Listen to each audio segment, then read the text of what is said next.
Hello, I'm Joey Haskins, and welcome back to You've Never Seen, in which I showcase a movie you've probably never seen before. And welcome to the second episode in our DCAU Retrospective, Superman, the Animated Series. The reason why this series was created was because Warner Bros. Was planning for a new Superman movie coming, and wanted an animated series to go along with it. It was also helped by Steven Spielberg, who loved the Batman show, and encouraged Bruce Timm to make a few new series. With Tim looking for new concepts, he was approached with Superman and he agreed to take on the project. In making the series, he was looking for an animation style that befitted the character more than Batman's style did. Inspired by the old Fleischer Superman cartoons and a classic deco look, a style which would be used for the rest of the DCAU going forwards. Stories for the character were inspired by John Byrne's work on Superman, one aspect of which was that Superman's powers were downplayed more, meaning he struggled with more things than his comic book counterpart. Although it's not accurate, it works for what they were going for, and showing that not everything came easy to Superman.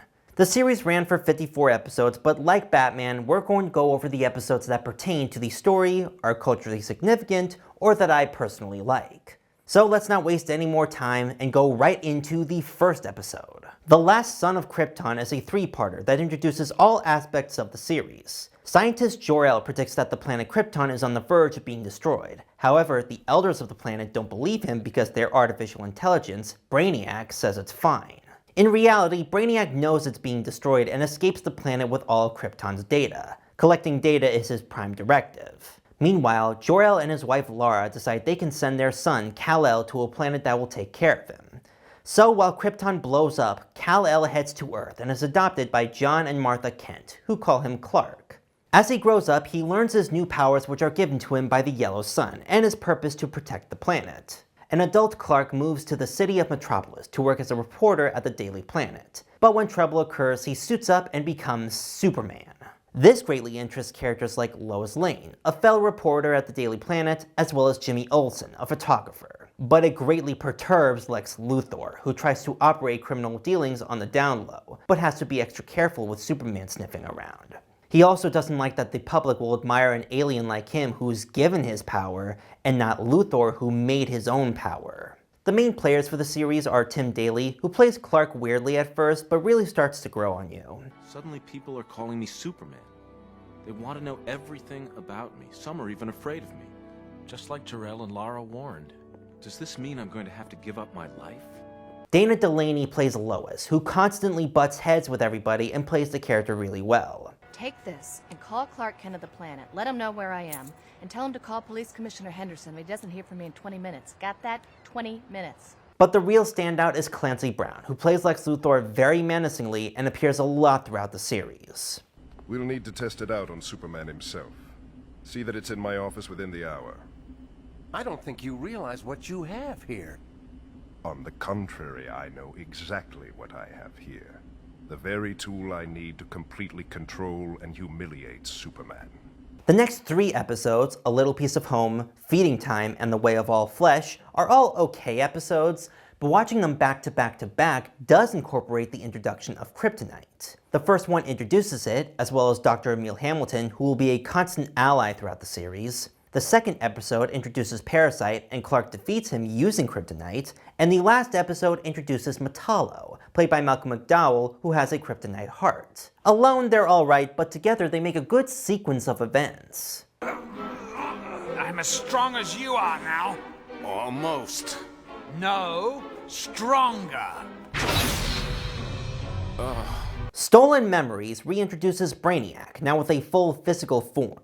He teams up with Luthor to further technology on Earth, but Clark discovers it's all a ploy to collect Earth's data and destroy the planet. Clark is able to destroy Brainiac and save Krypton's data, but Brainiac manages to put his remaining essence in Luthor's computers. This episode also showcases Brainiac's voice actor, Corey Burton, who plays him with a very robotic voice that can be both menacing and memorable. You will know your world as if you lived there yourself. But Earth is my home now. Powers such as yours should not be confined to a single infinitesimal dot. Consider my offer. In exchange for this world, I am offering you the universe. The two-parter, The Main Man, introduces one of my favorite DC heroes, Lobo. I'm giving you geeks 10 seconds before I frag everything in sight. 1, 10. The bounty hunter tries to capture Clark for the Preserver, who captures the last members of each species for his collection. But Superman has other plans. Lobo is awesome in the series, and only appears a handful of times, which is a real shame. He's played by Brad Garrett, who plays a lot of characters in this series. Finally, I've been trying to get in touch with you all day. Who are you? Oh, I'm sorry. My card. Also, by the end, after they beat the Preserver, Clark collects all of his aliens that soon reside in his Fortress of Solitude. Tools of the Trade sees Bruno Mannheim struggle with his criminal organization Intergang, until a mysterious man named Kanto gives him new weapons. The person who feels personally attacked by this is Detective Dan Turpin, who has been made fun of because Superman stops all the crime. All I know is that tank had Mannheim's ugly mitts all over it. And this department's gonna collar that dog if I have to grab a leash and drag him in myself. But Turpin steps up and is able to save Superman from Intergang. However, Mannheim follows Kanto to an alien planet and is introduced to his boss, Darkseid. Blast from the Past is a two-parter that explores more of Krypton's past and new elements. The element introduced in this case is the Phantom Zone, an interdimensional prison that houses some of the worst people in a universe, which can be accessed through a projector. It's something Superman uses every now and again in his history. In this episode, Clark releases some rogue Kryptonians named Mala and Jack Zur from the Phantom Zone, assuming that kinship in being the last Kryptons will gain him some allies. Unfortunately, his assumptions would be wrong about these two. It's a nice two-parter that does lead well into the next episode. The Prometheon sees Superman battle a giant alien creature that feeds off of heat, and it just crash-landed on Earth. The episode does well to establish more of the relationship between Clark and Dr. Hamilton. It more importantly shows that it's not just Luthor who has a disdain for Superman. The monster shown in the episode also does harken back to creatures drawn by Jack Kirby. More on him in a bit. Speed Demons is the first episode to introduce a new hero, one who's racing Clark around the world for a charity. This is Wally West, the Flash. He's the fastest man alive. The episode does well to establish the kind of character that Wally is, as we'll be seeing more of him down the road. As the two do their charity marathon, they find that the Weather Wizard is causing disasters around the world, so the two team up to stop him. This won't be the last time the Superman show will introduce a new hero, but Speed Demons is probably the second best, and we'll talk about the best in a second.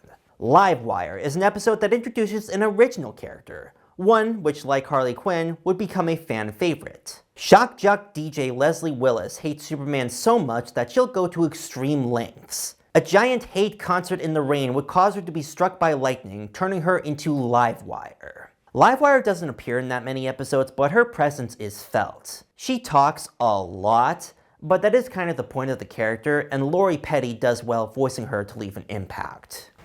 What do I need help for? I'm pure energy now. And besides, I got enough help from you the other night. Identity Crisis starts out interesting, as Clark Kent is saved by Superman. Curious about what's going on, Clark follows this other Superman around and quickly finds out it's a clone, which regresses severely, changing its own skin and becoming Bizarro. Tim Daly also voices Bizarro in the series, and he does well to distinguish between the two characters. Though admittedly, Bizarro is one of the villains in the series who isn't fully realized, kinda like they were just holding back on him.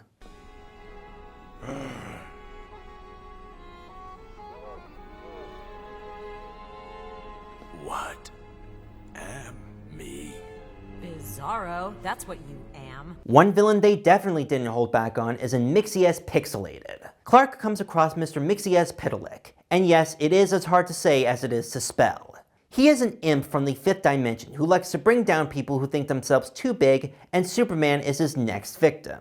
So he completely messes with his life. But Clark always manages to trick Mixie into going back to his dimension by having him say his name backwards. Now, something that is very out of this world as this element would be hard for an audience to get into, but the show manages to do it smoothly, and it also helps that Mr. Mixie S Pitalik is played hilariously by McGurk! Where are you, McGurk? Come on, it's getting late! Gilbert Gottfried. His Mixie is very entertaining, and probably the only entertaining version of the character. Action Figures sees the return of Metallo, who has amnesia from his last battle with Superman. He's brought in by some kids who thinks he's a hero, but when Metallo regains his memory, he manipulates them into luring Superman to him. This episode does some good stuff for Lois. She's a constant character in the series and keeps it grounded when it needs to be. She also is a character, and while she is constantly saved by Superman, she shows her strengths in her own way. In fact, she tracks down Metallo before Clark can.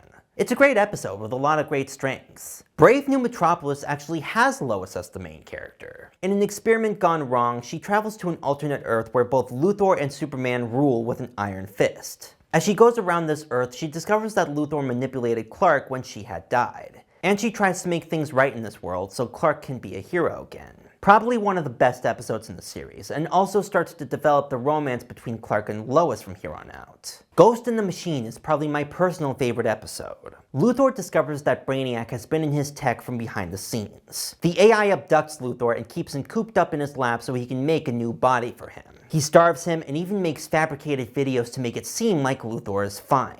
One of the reasons why I love this episode is that it helps give more depth to Luthor's bodyguard, the versatile Mercy Graves, played by Lisa Edelstein. According to the tapes, the last place he was seen was Sector 6, the R&D lab. He never came out. Wait here. No!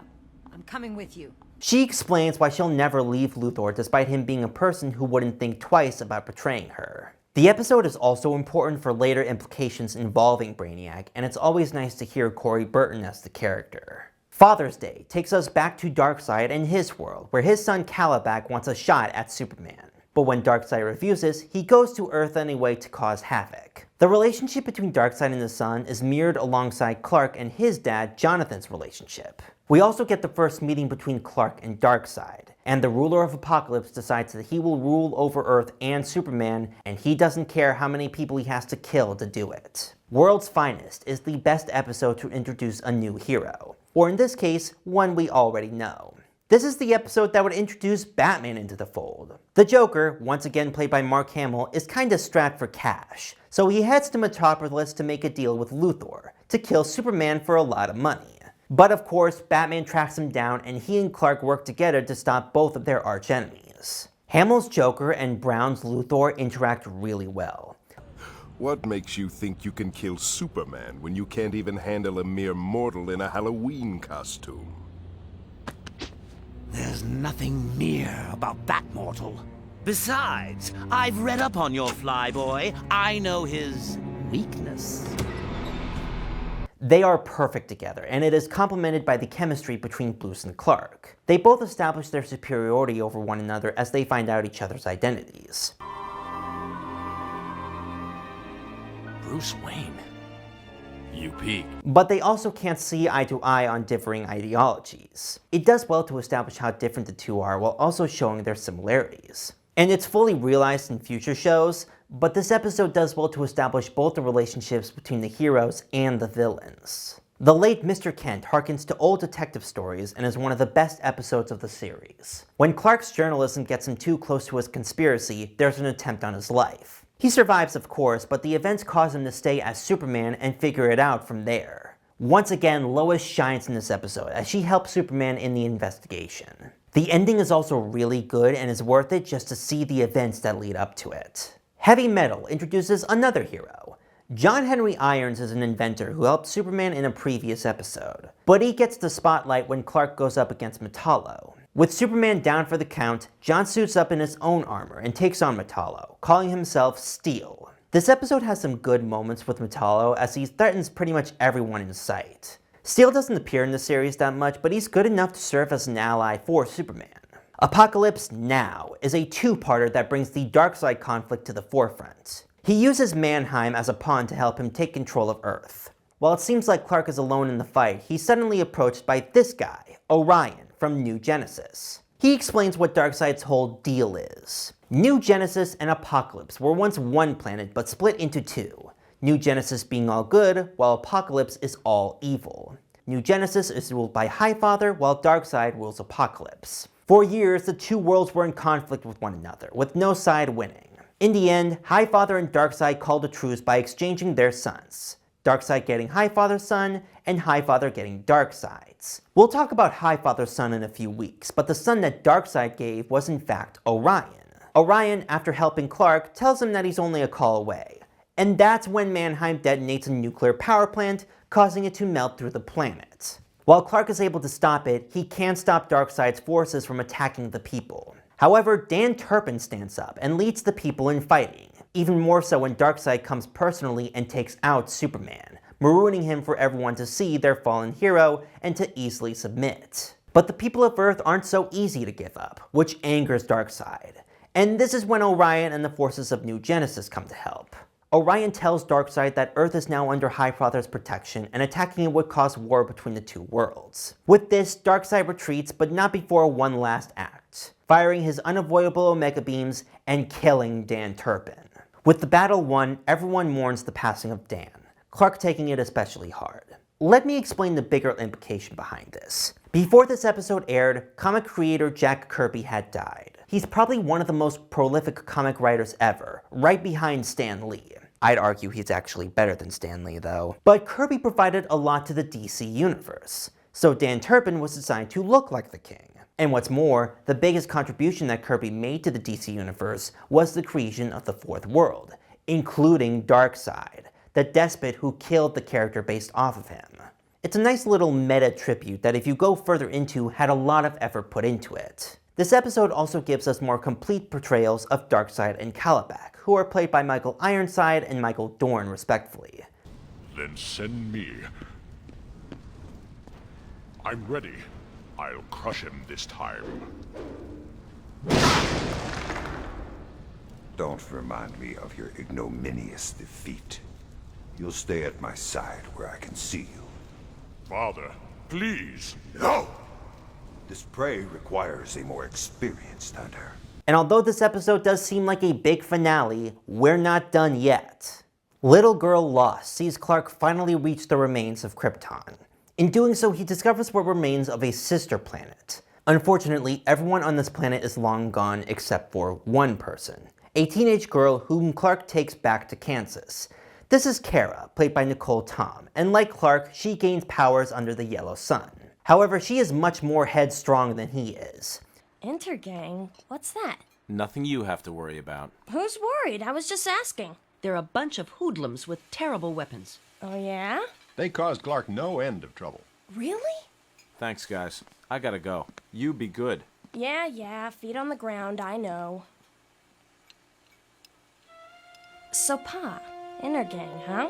She's eager to try out her powers and fight for good. But Clark, probably not wanting a Mala and Jack Sir situation to occur, says no.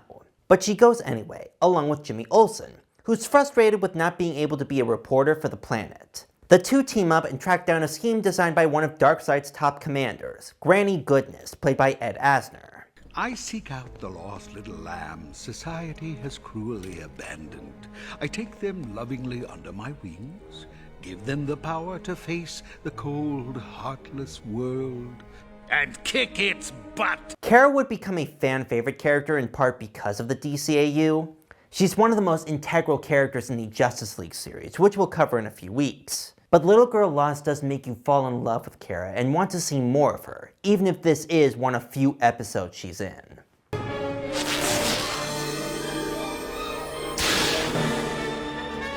I don't believe it. A super girl? Believe it.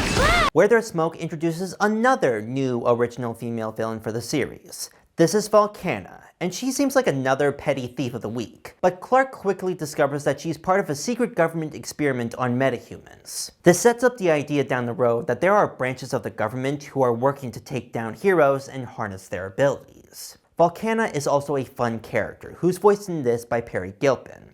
Volcana, no! Let the courts deal with him. You'll understand if I'm a little skeptical about the justice system. I prefer my own justice. Nighttime is another Batman crossover. Bruce has gone missing in Gotham, so mayhem is occurring on the streets. Clark, with some help from Tim, takes up the Batman mantle and puts the city in order while trying to track down Bruce. Thanks, Commissioner. That was close. You're telling me. The sooner we find your boss, the better. Right side.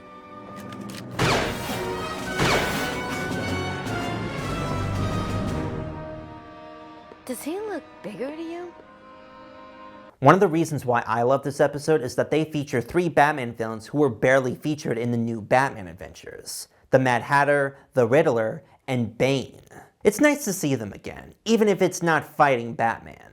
And the conclusion of what happened to Bruce is also great, leading to an awesome moment for Clark. New Kids in Town takes place during Clark's youth. Brainiac has traveled from the future to kill Clark as a kid, but he's being pursued by the Legion of Superheroes, a team of teenage heroes from the 31st century. Cosmic Boy, Chameleon Boy, and Saturn Girl are played by 90s teenage icons Chad Lowe, Jason Priestley, and Melissa Joan Hart. Like a pair of glasses is gonna fool anyone. It better. Brainiac's trying to alter our past. And your future. He wants to kill you before you ever become Superman. We don't get that much about Clark as a kid, so to see these heroes tell about what he can do and him being amazed is nice. It also harkens back to old Silver Age stories, which is also welcomed. Absolute Power sees the return of Jax-Ur and Mala, who've escaped from the Phantom Zone and have taken over an alien planet. When Clark arrives, though, they tell him that they've given them technology that the planet can thrive off of, but they don't show him that most of the ships they're building are planning for an invasion of Earth. This conflict eventually leads to an awesome fight between the Kryptonians on the lips of a black hole. It's a nice episode that does conclude their story in a satisfying way.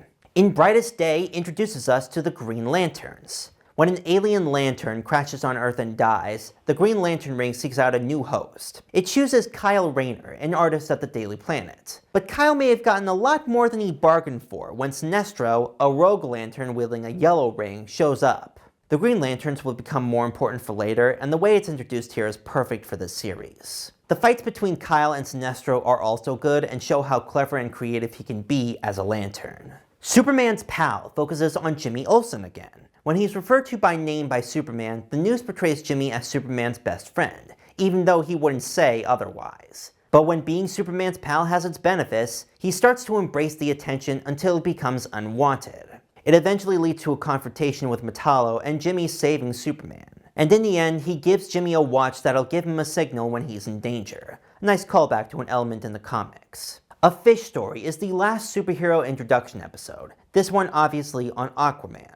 The episode is kinda meh. I think what makes it good is that Arthur is played by Miguel Ferrer, who will play him in the DCAU from here on out. Nothing urban about me. So, you gonna tell me what's going on? Some of your people... My people? Surface dwellers. They're about to cause the death of millions. I have to stop them. At the time, this was a character that until recently was seen as a joke, so Ferrer plays him straight as a king who hates the surface because they often provoke him. And that's true till the end, with only Lois being able to reason with him. We'll get more of Aquaman later down the road. Now we have come to the last episode of the series, the two-parter Legacy. And it is insane and important, so strap in. Okay, so the episode starts out with Superman being Darkseid's son, taking over several planets. The episode reveals that he had been abducted by Darkseid, with Granny Goodness brainwashing him into thinking he had landed on Apokolips instead of Earth. This is mirrored with Kara and the Kents trying to figure out what happened to him. But they have their own problems. Luthor quickly figures out that Superman is gone and decides to capitalize on it, working with the military on a way to kill him, and they get that opportunity when Superman attacks the Earth and everyone sees it. Lois is one of few people to believe that something's bogus here, and after he beats Kara in a fight, she's able to reach him. But then Luthor poisons both of them with kryptonite and takes them into custody. They try to make Clark crack and that he's been planning this all along, but he is just getting his memory back. Lois is able to break both Clark and Kara out, but they've got even bigger problems. Superman has lost the faith of the people. Oh sure, there are some people who still think he's good, but there are a lot who don't trust him anymore. Even his close confidant Dr. Hamilton refuses to help him when Kara won't wake up from the poisoning. But while the Earth blames Superman, Clark knows who's at fault. Everything that he's done to this point. Wreaking havoc, activating a nuclear bomb, killing Dan Turpin, this is the last straw. Clark goes to Apokolips and confronts Darkseid.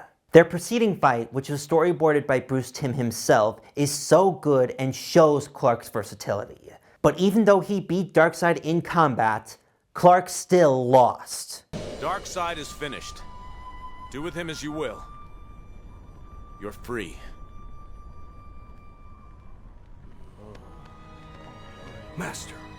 Let me help you, Master. Gently. Be careful.